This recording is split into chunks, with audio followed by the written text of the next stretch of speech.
Well, we're talking about the Office of Cyber Security. This is so apt on the day of recording, I can't tell you more. But David, you the MHK part of it, you're obviously the government side of things in the actual computer man.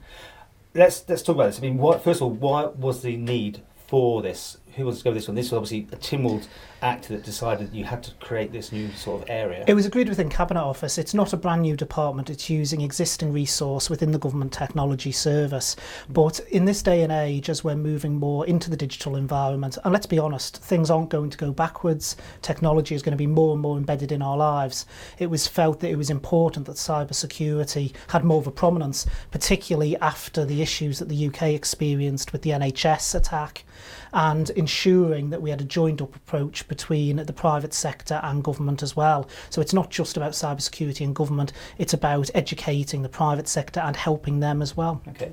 Are your computers safe enough already?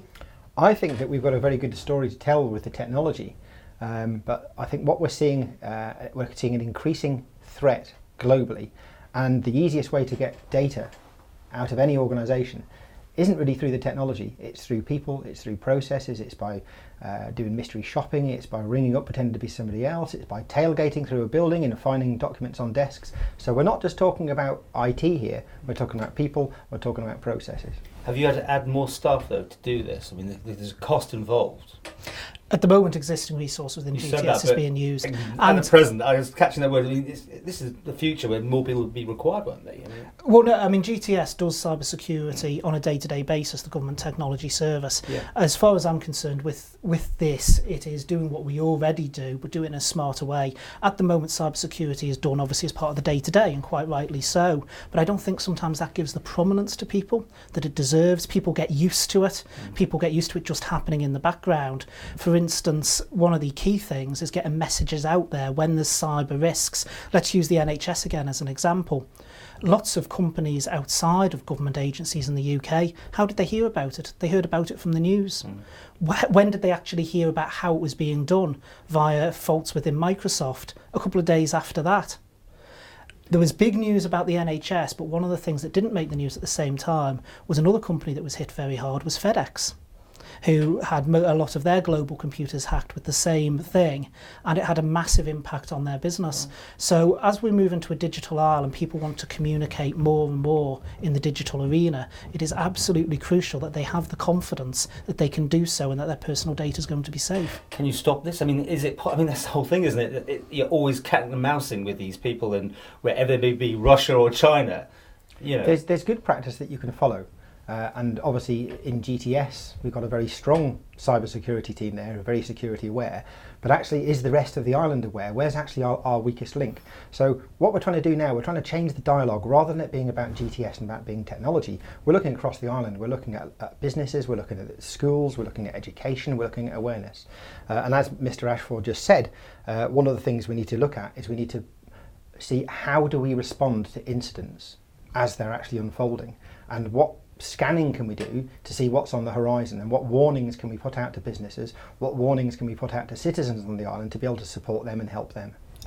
Go on, sorry. Just picking up on that, in my former role in the private sector, before I came into Tynwald, I used to do business continuity planning.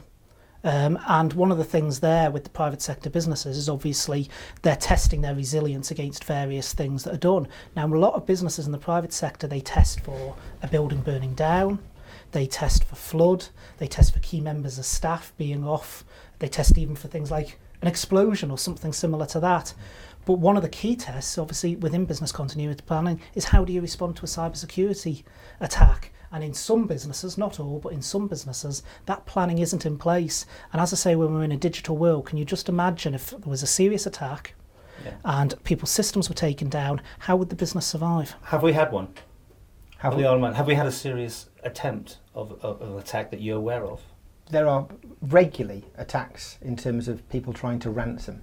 So we'll regularly get emails that will come through, or attempts. By and large, we block most of the emails. In fact, most email traffic we block. It's only a small percentage that we actually let through the firewalls today. But But again, I'm trying to change the dialogue so it isn't really just about government. It's about people at home on the Isle of Man. It's about the businesses. Yeah, but we've all had those letters, the emails saying from the bank, and even on our phones saying, you know, my Apple account needed verifying, and you just look at it and think that's so genuine. If you click that thing or something, you're in trouble, aren't you? Things are becoming more targeted now as well. So as the techniques in this field, they're becoming more sophisticated. So now, rather than it being dear bank customer, please enter your details. Now they will actually go and use social media to do research on you. They'll know your name, they'll know the names of your children, and they'll know what school they'll go to.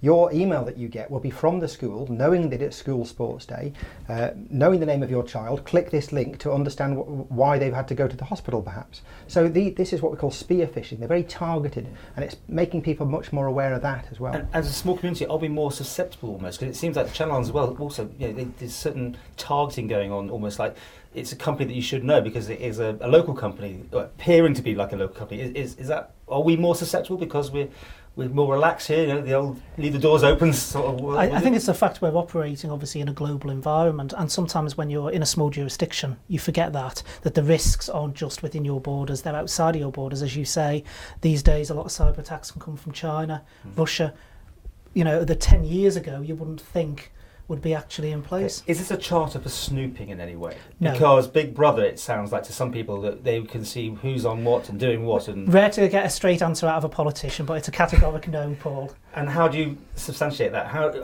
I know you're not looking at what I'm looking at on my computer, Mr. Technology Man? I think yes. It'd be great if I could, and if I can't, then hats off to you. No, in all seriousness, there is nothing in this that allows government access to any personal information that they had before. There's been no change in legislation. All it is literally doing is taking a function that's already there within the Government Technology Service and separating it out so that it gets more prominence and it can focus more on that particular area. And is this something we should have done years ago? Are we behind the curve?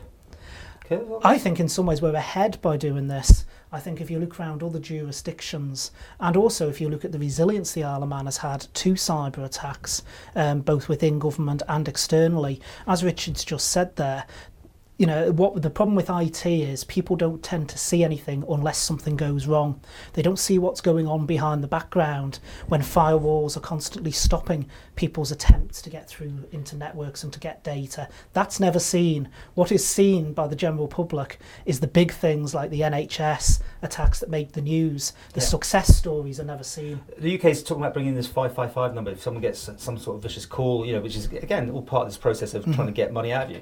Will we have a system? I mean, what do you do if you've been attacked? Do you get in touch with the police? Do you get in touch with your office? Do you have a special number now for the Office of Cyber Security or what? No, people continue to do the same as they have done previously. If it is something that appears to have criminal intent, then most definitely they report it to the police. We're not attempting to set up a completely separate agency from a point of view of we want members of the public to be constantly, whenever they've had an email or so on. Area. No, we're not MI5. No, okay.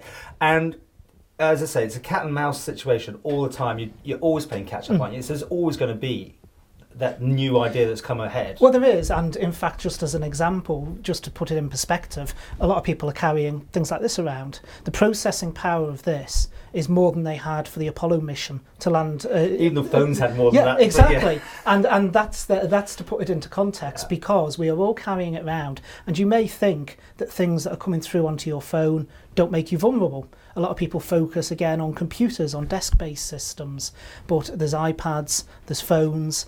The technology is constantly expanding, and as soon as a technology comes out, you have got people, unfortunately, somewhere in the world who are trying to hack that technology, and it is important that people are aware of what's out there. So always be aware, you know, be on your guard, yeah? Well, I think, Paul, going back to your point earlier on, if I may, something that you raised was about maybe complacency, leaving windows unlocked, leaving doors open, leaving your keys in your car. I mean, we've all got friends and relatives who maybe do that, but we feel safe on the Isle of Man. We feel that this is a safe place to live. It's a safe place to bring families up. However, in this information age, with this internet and with these increasing threats, we're just as vulnerable as anybody else, and I think that's something we need to make people aware of. And I suppose, just think about it, if you find there's a scurrilous website that's been created, can you get it down, or do you just have to report it to the UK authorities and they take it up? I mean, how does it work? If we found a website in our jurisdiction and it was in so our it'd have to be gift on managed to turn it servers down, then, would it? we could do that. Otherwise, yes, we would You collaborate work with the UK the and- National Cyber Security Centre in the UK. Yeah, we've got very close links with them. And how quick can things be done to stop those sites? Is it quite an easy job these days? Well, if you look at the WannaCry attack that happened earlier on in the year, that a kill switch was found and that was turned off almost immediately. I think different technologies are going to have different ways that things can be stopped, but certainly what we do is work very closely with the national agencies in the UK, and we encourage people to follow best practice, to try and do all that they can to prevent those things happening in the first place. And that big NHS thing, if they had targeted the Isle of Man, would we have been hit? It would have been the same result here, would it? WannaCry wasn't targeted. It was something that spread globally across the internet. And it's pretty much uncharted space. Well, we're lucky we got away with it. I would say that it was a near miss, but I would say that we followed best practice, and those organisations that followed best practice were safe from WannaCry. Okay. Yeah, and the other thing I should add as well is the individuals within the Government Technology Service actually spent a weekend when they were aware of the particular issue with the Microsoft patches, ensuring that everything we had on Ireland of a similar nature was up to date and patched so that we were resilient. And that's one of the good things as well about being a small jurisdiction, is we can react quite quickly. But I think it's important that the message is out there to the private sector as well as the public sector, and also the general public as well. And I think that's an absolutely crucial thing. Everyone has a part to play in this. And if we are truly going to live up what the government programme says about becoming a digital isle, then we have to act responsibly. And this is another step in the right direction.